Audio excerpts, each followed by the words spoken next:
তারেক রহমান খালি ধরা গেতেছেন। তারেক রহমান যদি নিজে নিজে বুঝে কথা বলে তাহলে নিজের বেকুবিতে ধরা গেতেছেন, আর যদি উনি কারো বুদ্ধি শূন্য কথা বলেন তাহলে উনারা গাড্ডায় ফেলতেছে তার আশেপাশের লোকেরা। আগের বার খালেদা জিয়ার শাসন আমলে যা হয়েছিল, আশেপাশের লোকেরা গাড্ডায় ফেলছিল, এবার তাই হইতেছে। নিতান্তই স্বল্প বুদ্ধির বেকুবেরা উনারা ধূর পটাইতেছে। যাই হোক, আলাপে আসি। আগে একটা ভিডিও দেখে আলাপ আসি, ওই ভিডিও নিয়েই আলাপ। আসেন দেখেন। বর্জ্য ব্যবস্থাপনা নিয়ে বিএনপির কোনো প্ল্যান আছে কিনা এই বিষয়ে আমি জানতে চাচ্ছি। ঢাকায় কম বেশি প্রতিদিন 7,000 টন আবর্জনা জমা হয়, 7,000 টন। এর মধ্যে আমরা বিদেশি কিছু কোম্পানির সাথে কথা বলেছি, প্রাইমারি আলোচনা করেছি আমরা। তারা মোটামুটি ভাবে এক্সপার্ট, সেটা হচ্ছে যে ময়লা থেকে তারা বিদ্যুৎ তৈরি করে। আমরা তাদেরকে দিয়ে বলানোর চেষ্টা করছি, তাদের সাথে কথা বলছি আমরা প্রাইমারি লেভেলে, আমরা আমাদের লেভেলে কথা বলেছি তাদের সাথে যে তোমরা ময়লা থেকে বিদ্যুৎটা কিভাবে করবে এবং তোমরা ময়লাটা নিজেটা কালেকশন করবে কিনা, অথবা কিভাবে কালেকশন করে নিয়ে এসে ময়লাটা, অর্থাৎ এই জন্য বললাম যে এখন যে ভাবে বিদ্যুৎটা উৎপাদিত হচ্ছে, আপনাকে আইদার ন্যাচারাল রিসোর্স গ্যাস ব্যবহার করতে হচ্ছে, গ্যাসটা এখানে আপনার ব্যবহার হয়ে যাচ্ছে, অথবা আপনাকে কোল ইম্পোর্ট করতে হচ্ছে, অথবা ফার্নেস অয়েল ইম্পোর্ট করতে হচ্ছে। তো যেই দুটো আপনাকে ইম্পোর্ট করতে হচ্ছে, গ্যাস হয়তো আমাদের নিজেদের এখনো আছে গ্যাস, সেটা আমরা ব্যবহার করছি, কিন্তু কোল বা ফার্নেস অয়েল এটা তো ডলার দিয়ে ইম্পোর্ট করছে। কিন্তু আমরা যদি ময়লা থেকে আমাদের যে আবর্জনা সারা দেশে, এটাকে যদি একটা সিস্টেমের পরিকল্পনার মধ্যে নিয়ে আসি এবং এটার থেকে যদি আমরা বিদ্যুৎটা উৎপাদন করতে পারি, তাহলে এটার বিদ্যুৎ উৎপাদনের র মেটেরিয়ালটা কি হচ্ছে? ময়লা, আবর্জনা। এবং এই আবর্জনাটা যেই কোম্পানিগুলা কিনে নিবে তারা তো টাকা দিয়ে কিনছে, ডলার দিয়ে কিনছে না। সো দ্যাট আমরা ওইখানে কিছু হলে আমাদের ডলার আমরা সেভ করতে, বৈদেশিক মুদ্রা আমরা সেভ করতে পারি। আমরা এইভাবে বিষয়টি পরিকল্পনা করছি। দেখেছেন, একজন তরুণ প্রশ্ন করিচ্ছে বর্জ্য ব্যবস্থাপনায় বিএনপির পরিকল্পনা কি? আচ্ছা আচ্ছা, বলেন তো, এটা একটা তরুণের জন্য স্বাভাবিক প্রশ্ন। আর যেই মানুষটা দেশের প্রাইম মিনিস্টার হওয়ার রেসে আছে, তারে করার মতো প্রশ্ন এটা। একজন তরুণ জিজ্ঞেস করবে তার জীবনের সংকট, সম্ভাবনা, স্বপ্ন নিয়ে। তরুণদের নেতৃত্ব নিয়ে আসার কি পরিকল্পনা আছে, ওদের চাকরি ক্যারিয়ার কি হবে, বিদেশে এক্সচেঞ্জ প্রোগ্রামে যাইতে পারবে কিনা লেখাপড়ার জন্য, স্কলারশিপ পাবে কিনা, তরুণ উদ্যোক্তাদের নিয়ে কি পরিকল্পনা, আমাদের ট্রেনিং দিবেন কিনা। আর ওই বয়সে তো সে প্রেম করবে, গান গাইবে, ঘুরবে, বেড়াবে, সাঁতরায় পদ্মা পার হবে, সারা রাত আড্ডা দেবে, বৃষ্টির মধ্যে প্রেমিকার হাত ধরে ঘুরবে, ব্যাঞ্জো জাম্পিং করবে, দুনিয়া উল্টে দেওয়ার স্বপ্ন দেখবে। তা না বর্জ্য ব্যবস্থাপনা, ওর মাথাত বর্জ্য ঢুকিছে। হ্যাঁ, এটা শিখে দিছে বিএনপির কেউ, আমি শিওর। আর তারেক রহমানকে বলছে যে এটার উত্তর দিবেন, মানে দেখাবি তারেক রহমান কত জানে। দেখিছো ঢাকাত নিত্যদিন কত হাজার টন বর্জ্য উৎপাদিত হয়, সেটাও লিডারের মাথাত আছে। এটা একটা বানানো স্টেজ প্রশ্ন আর উত্তর। আপনারা আবার এইবার এখন শোনেন, শুনলে বুঝবেন যে এইটা বানানো একটা স্টেজড একটা প্রশ্ন এবং উত্তর। শোনেন। বর্জ্য ব্যবস্থাপনা নিয়ে বিএনপির কোনো প্ল্যান আছে কিনা এই বিষয়ে আমি জানতে চাচ্ছি। ঢাকায় কম বেশি প্রতিদিন 7,000 টন আবর্জনা জমা হয়, 7,000 টন। এর মধ্যে আমরা বিদেশি কিছু কোম্পানির সাথে কথা বলেছি, প্রাইমারি আলোচনা করেছি আমরা। তারা মোটামুটি ভাবে এক্সপার্ট, সেটা হচ্ছে যে ময়লা থেকে তারা বিদ্যুৎ তৈরি করে। আমরা তাদেরকে দিয়ে বলানোর চেষ্টা করছি, তাদের সাথে কথা বলছি আমরা প্রাইমারি লেভেলে, আমরা আমাদের লেভেলে কথা বলেছি তাদের সাথে যে তোমরা ময়লা থেকে বিদ্যুৎটা কিভাবে করবে এবং তোমরা ময়লাটা নিজেটা কালেকশন করবে কিনা, অথবা কিভাবে কালেকশন করে নিয়ে এসে ময়লাটা, অর্থাৎ এই জন্য বললাম যে এখন যে ভাবে বিদ্যুৎটা উৎপাদিত হচ্ছে, আপনাকে আইদার ন্যাচারাল রিসোর্স গ্যাস ব্যবহার করতে হচ্ছে, গ্যাসটা এখানে আপনার ব্যবহার হয়ে যাচ্ছে, অথবা আপনাকে কোল ইম্পোর্ট করতে হচ্ছে, অথবা ফার্নেস অয়েল ইম্পোর্ট করতে হচ্ছে। তো যেই দুটো আপনাকে ইম্পোর্ট করতে হচ্ছে, গ্যাস হয়তো আমাদের নিজেদের এখনো আছে গ্যাস, সেটা আমরা ব্যবহার করছি, কিন্তু কোল বা ফার্নেস অয়েল এটা তো ডলার দিয়ে ইম্পোর্ট করছে। কিন্তু আমরা যদি ময়লা থেকে আমাদের যে আবর্জনা সারা দেশে, এটাকে যদি একটা সিস্টেমের পরিকল্পনার মধ্যে নিয়ে আসি এবং এটার থেকে যদি আমরা বিদ্যুৎটা উৎপাদন করতে পারি, তাহলে এটার বিদ্যুৎ উৎপাদনের র মেটেরিয়ালটা কি হচ্ছে? ময়লা, আবর্জনা। এবং এই আবর্জনাটা যেই কোম্পানিগুলা কিনে নিবে তারা তো টাকা দিয়ে কিনছে, ডলার দিয়ে কিনছে না। সো দ্যাট আমরা ওইখানে কিছু হলে আমাদের ডলার আমরা সেভ করতে, বৈদেশিক মুদ্রা আমরা সেভ করতে পারি। আমরা এইভাবে বিষয়টি পরিকল্পনা করছি। বুঝবার পারছেন তো, এখানে তিনটা গুরুতর সমস্যা আছে তারেক রহমানের। হ্যাঁ, তারেক রহমানের। আমার ক্ষুদ্র ভ্রাতার ভগ্নীরা কবে, দাদা আপনি তো তারেক রহমানের সবকিছুই ধরিচ্ছেন, না ধরে উপায় কি? আওয়ামী লীগকে ফেরাবে, ইন্ডিয়ার সাথে সিস্টেম হয়ে গেছে বিএনপির, আমরা তো বসে থাকতে পারি না। যাই হোক, আসেন একে একে দেখি কি কি ঝামেলা করেছে তারেক রহমান নিজেই। প্রথম ঝামেলা, তারেক রহমানের স্টেটসম্যান বা রাষ্ট্রনায়ক হচ্ছে তো দক্ষতা দেখাতে পারতেছেন না, এখানেও পারেন নাই। উনি মাইক্রো ম্যানেজমেন্ট করতেছেন, মানে বর্জ্য ব্যবস্থাপনা কি হবে সেটা নিয়ে ইনভলভ হইতেছেন। এটা তো রাষ্ট্রনায়কের ইনভলভ হওয়ার জায়গা না, এটা রাষ্ট্রনায়কের কাজই না। ডেটা রাষ্ট্রনায়ক মাথায় রাখে না, তথ্য রাষ্ট্রনায়ক মাথায় রাখে না। ঢাকায় প্রত্যেকদিন কত বর্জ্য উৎপাদন হয় সে ডেটা তো অবশ্যই একজন রাষ্ট্রনায়ক রাখবে না।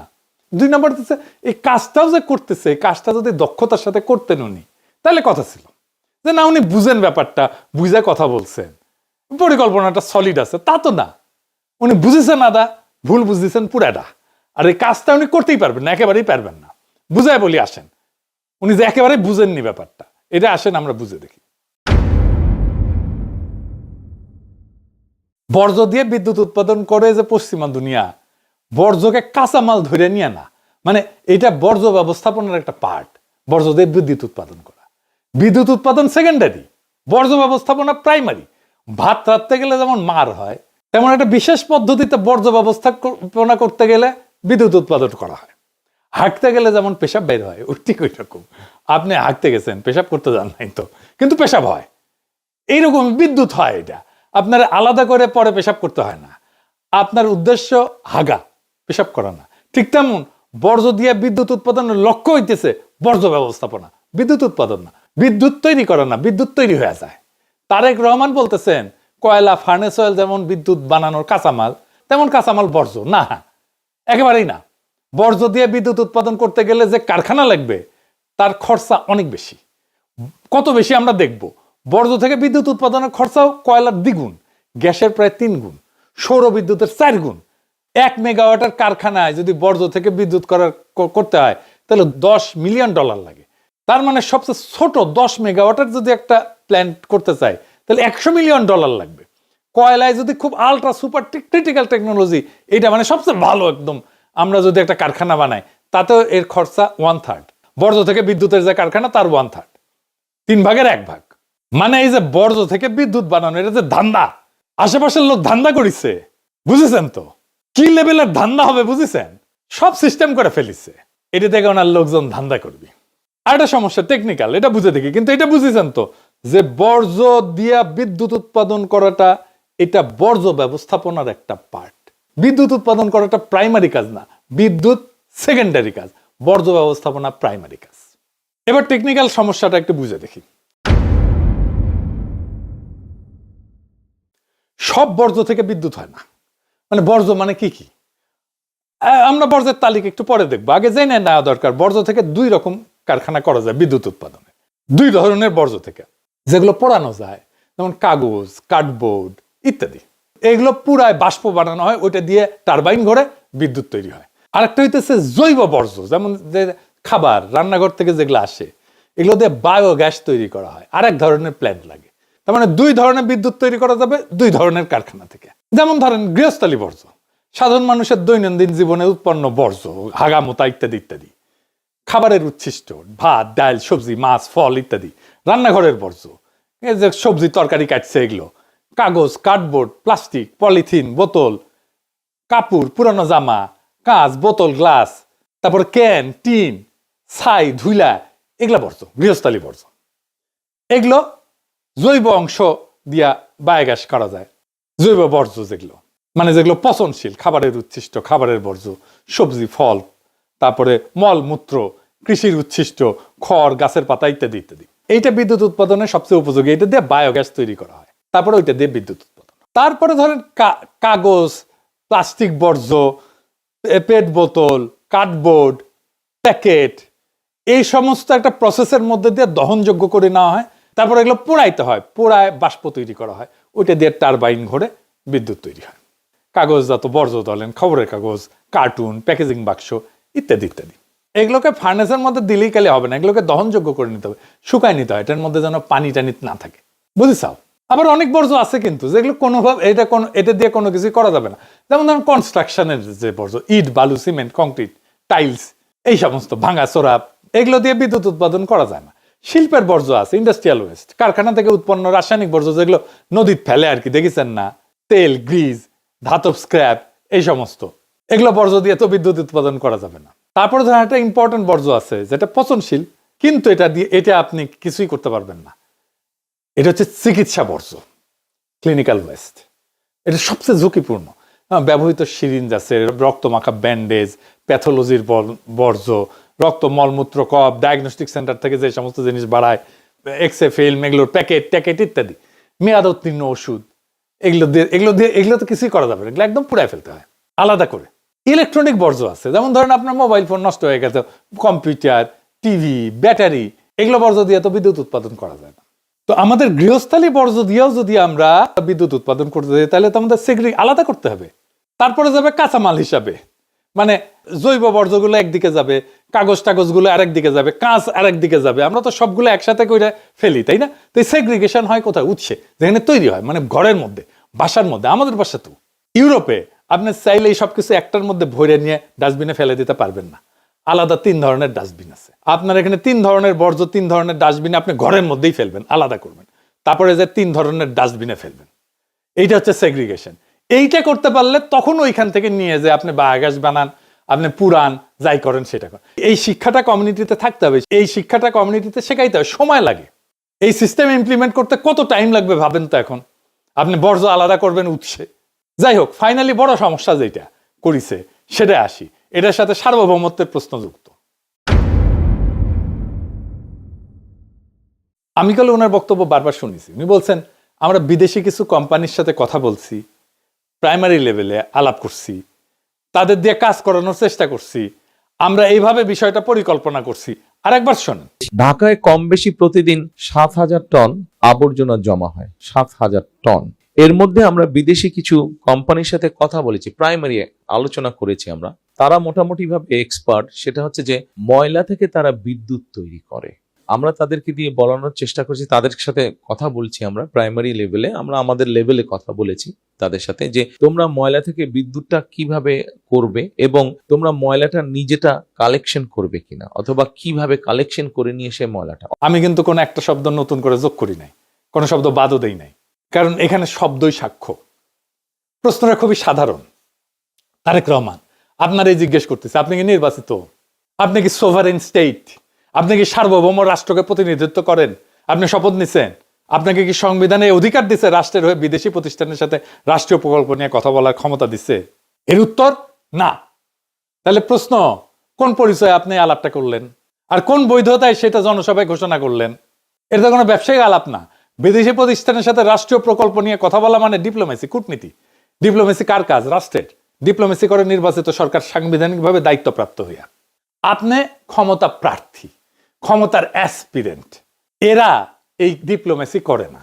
কারণ বিদেশি প্রতিষ্ঠান তো এই কথাবার্তা শুনবে কিভাবে? শুনে মনে করবে যে এই ব্যক্তি রাষ্ট্রের হয়ে কথা বলতেছে। এটা বিপদ।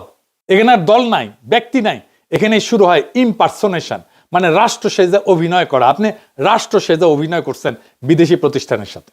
আপনি যদি বলতেন আমি ভাবতেছি বা আমি করতে চাই, এটা আমার ভীষণ, তা কিন্তু বলেন না। উনি বলছেন কথা বলছি, আলোচনা করছি, পরিকল্পনা করছি। উনি আলোচনা করে ফেলছেন অলরেডি, তাদের দিয়ে করানোর চেষ্টা করছি, এই কথা বলছে।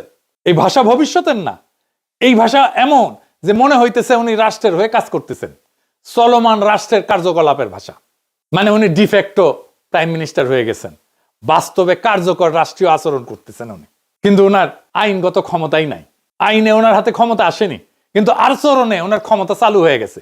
এই ফাঁকটার নাম শ্যাডো স্টেট ক্রাফট, ছায়া রাষ্ট্র চর্চা, রাষ্ট্রবিজ্ঞানের ভাষায়। আইনগত ক্ষমতা ছাড়া ক্ষমতার বাস্তব প্রয়োগ, আপনি এটাই করতেছেন। আর এইটার রাস্তা খুলে দিয়েছে প্রফেসর ইউনূস। এই আর্মি টার্মি এইরকম প্রোটেকশন দিয়ে, রাষ্ট্রীয় প্রোটোকল দিয়ে ওনারা এই কাজটা করে দিছে। এই প্রশ্ন তো শুধু আইনগত না, এটা গণতান্ত্রিক। এই কথাবার্তা কারা জানলো? কিছু বিদেশি কোম্পানি যাদেরকে পছন্দ করে বা যাদের সাথে তার লোকদের, বিএনপির লোকদের গুটু আছে, তারা জানলো ভবিষ্যতে কোথায় ধান্দা করা যাবে। কিন্তু সংসদ জানলো না, নাগরিক জানলো না, ব্যুরোক্রেসি জানলো না, রাষ্ট্রের ইনস্টিটিউট জানলো না। এটা তো পরিকল্পনা মন্ত্রণালয় ছাড় দিবে না, দিবে না তো। পরিবেশ মন্ত্রণালয় ছাড় দিবে না তো। এগুলো সবগুলো চাল লাগবে। অর্থ মন্ত্রণালয় ছাড় দিবে না। কারণ আপনি বেশি খরচা কইরা বিদ্যুৎ বানাইতেছেন, এটা তো এফিসিয়েন্ট না। অর্থ মন্ত্রণালয় কেন ছাড় দেবে? টাকা দেবে কেন? বাংলাদেশের নাগরিক তার ট্যাক্সের পয়সা কেন দেবে? আমাকে বুঝান। 3 গুণ বেশি দাম দিয়ে বিদ্যুৎ বানানোর জন্য বাংলাদেশের মানুষ তার ট্যাক্সের পয়সা কেন দেবে? আপনার দলের লোককে ধান্দা করার জন্য? সংসদীয় কমিটি থাকবে না, ওখানে বিরোধী দলের লোক থাকবে না, ওটা ক্যাক করে ধরবে।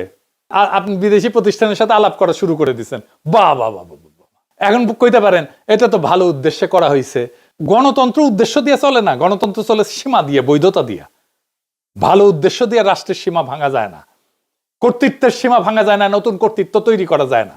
কর্তৃত্ব তৈরি হবে, শপথ করেন, জিতে আসেন, যদি জিতে আসতে পারেন তারপরে করেন। ইতিহাসে কোথাও কোথাও নির্বাচনের আগে এই ধরনের যোগাযোগ হয়েছে, আর ইতিহাসে সেই ঘটনাগুলোকে কি নাম দিছে জানেন? এগুলো অবৈধ, অনৈতিক, বিপজ্জনক, রাষ্ট্রীয় সীমা লঙ্ঘন। আজও সেগুলো পড়ানো হয় নেগেটিভ প্রেসিডেন্স হিসাবে বা নেতিবাচক দৃষ্টান্ত হিসাবে রাষ্ট্রবিজ্ঞানে। দক্ষিণ ভিয়েতনামের সরকারের সাথে নিক্সন নির্বাচিত হওয়ার আগে এরকম একটা আকাম করেছিল দক্ষিণ ভিয়েতনামে, প্যারিসে। তখন ভিয়েতনামের সাথে আমেরিকার একটা পিস টক হচ্ছিল, শান্তি আলোচনা হচ্ছিল। মানে তখন তাইলে শান্তি আলোচনা করে আমেরিকান সোলজার এমনি এমনি চলে আসতো সম্মানজনকভাবে। এটাই ছিল অবজেক্টিভ। প্রেসিডেন্ট ছিল জনসন। প্রেসিডেন্ট জনসনের সঙ্গে দক্ষিণ ভিয়েতনামের আলাপ চলতেছে। তখন নিক্সন কিন্তু নির্বাচিত হয় নাই। সে দক্ষিণ ভিয়েতনামে কইছে যে পিস টক ভেঙে দাও, আমরা নির্বাচিত হয়ে আসলে আরো ভালো ডিল দিব তোমাদেরকে। পিস টক ভেঙে যায়। এর ফলেই কিন্তু আমেরিকার লজ্জাজনক পরাজয় হয় ভিয়েতনামে। এইটারে ইতিহাসে বলে প্রি ইলেকশন স্যাবোটাজ নিক্সন। এটা দিয়ে সার্চ দিয়ে দেখেন গুগলে। কিন্তু এই একটা জিনিস ইতিহাসে নাই, তারেক রহমান এটা ইতিহাসে নতুন করছে। নির্বাচনের আগে বিদেশি প্রতিষ্ঠানের সাথে রাষ্ট্রীয় প্রকল্প নিয়ে কথা বইলা সেটা প্রকাশ্য রাজনৈতিক বক্তৃতায় ঘোষণা করছে। তিনটা জিনিস একসাথে হয়েছে, প্রি ইলেকশন, ইলেকশনের আগে, ফরেন অ্যাক্টর, বিদেশি পক্ষ, পাবলিক ডিক্লারেশন, প্রকাশ্য ঘোষণা। এই তিনটার কম্বিনেশন গণতান্ত্রিক রাষ্ট্রে কখনো কোথাও ঘটে নাই, তারেক রহমান প্রথম করছে। আর এটা কোথাও ঘটে না, এটার কারণ খুবই পরিষ্কার। কারণ এটা করলে স্টেট পার্টির যে বাউন্ডারি, রাষ্ট্র এবং দলের যে সীমানা, এটা ভেঙে যায়। দল আর রাষ্ট্র আলাদা থাকে না। এখন আসি সবচেয়ে গভীর জায়গায়, রাষ্ট্র কি আসলে? রাষ্ট্র কোনো ব্যক্তির ভবিষ্যৎ স্বপ্ন না, রাষ্ট্র কোনো দলের আগাম সম্পত্তি না। রাষ্ট্র একটা প্রক্রিয়া, প্রসেস। রাষ্ট্র একটা ইনস্টিটিউশন। এই প্রক্রিয়ার ধাপ আছে। জনগণের ভোট প্রথমে, সাংবিধানিক দায়িত্ব তারপরে প্রাতিষ্ঠানিক সিদ্ধান্ত। তিনটা ধাপ আছে। এই তিনটার একটা বাদ দিলে রাষ্ট্র থাকে না, থাকে ব্যক্তিগত শাসন। তারেক রহমান তার ব্যক্তির শাসন চাপাই দিতে চাইতেছে বাংলাদেশের উপরে। উনি ভোটের আগেই রাষ্ট্রের মতো কাজ করতে শুরু করছেন। তার মানে তারেক রহমান বলতেছে রাষ্ট্র জনগণের না, রাষ্ট্র আমার সম্ভাব্য সম্পত্তি। এটাই গণতন্ত্রের মৃত্যু। তারেক রহমানের হাত ধরে আসতেছে গণতন্ত্রের মৃত্যু। গণতন্ত্র মানে যা খুশি তাই করা না। গণতন্ত্র মানে কে কবে কথা বলবে, কোন পরিচয়ে বলবে, কোন সীমার মধ্যে বলবে, সেইটা ঠিক করা। তারেক রহমানের এই বক্তব্য প্রমাণ করছে তারেক রহমান তার সীমা লঙ্ঘন করছেন। রাষ্ট্রের মালিক জনগণ, সিদ্ধান্ত নিবে জনগণ। আপনি তারেক রহমান না, আপনি রাষ্ট্রের মালিক না, এটা আপনার জমিদারি না। আপনাদের কি মনে হয় তারেক রহমান রাষ্ট্রনায়ক হওয়ার উপযোগী? উনি রাষ্ট্র চালাইতে পারবেন? উনি রাষ্ট্র বুঝেন? উনি তৈরি হয়েছেন রাষ্ট্র চালানোর জন্য? বিচারের ভার আপনাদের উপরে দিলাম। 24-এর বর্ষা বিপ্লব নিয়ে ওনার কোনো আলাপ নাই, কোনো আলাপ নাই। হাসিনা নিয়ে কোনো আলাপ নাই, আওয়ামী লীগ নিয়ে কোনো আলাপ নাই, ফ্যাসিবাদ নিয়ে কোনো আলাপ নাই। তাহলে কেন এত মানুষ রক্ত দিল? সে আলাপ আছে? নাই। মানুষ অন্তরের কোন আগুনে জ্বলা প্রাণ দিতে দ্বিধা করেনি 24-এ, সেটা নিয়ে কোনো আত্ম অনুসন্ধান নাই বিএনপির। আমরা কি এইভাবে বর্ষা বিপ্লবের আকাঙ্ক্ষার কবর দিয়ে দেব? আমরা কি তারেক রহমানকে আর বিএনপিকে ক্ষমতায় আনার জন্য লড়াই করছিলাম? আমাদের বাচ্চারা অকাতরে প্রাণ দিছিল, রক্তে ভাসায় দিছিলাম। রক্তের দাগ কিন্তু এখনো শুকায় নাই। কিন্তু তারেক রহমানের বক্তৃতায় তার কোনো ছাপ নাই। আমরা ওই লড়াই করিনি তারেক রহমান আর বিএনপিকে ক্ষমতায় এনে বসাবো। আমরা তাদের হাতে রাষ্ট্রকে দেব না, কোনোভাবেই দেব না যারা জুলাইকে বিশ্বাস করে না। আমরা তাদের হাতে রাষ্ট্রকে দেব না, কোনোভাবেই দেব না যারা জুলাইকে ধারণ করে না, জুলাইয়ের চেতনাকে যারা ধারণ করে না। আর এই সিদ্ধান্ত নিতে হবে আগামী 12ই ফেব্রুয়ারিতে। আপনার স্বপ্ন, আপনার মর্যাদা, আপনার ভবিষ্যৎকে লুট হয়ে যাইতে দিয়েন না। খোদা তাআলা আমাদের এই নিয়তকে যেন কবুল করেন। ইনকিলাব জিন্দাবাদ।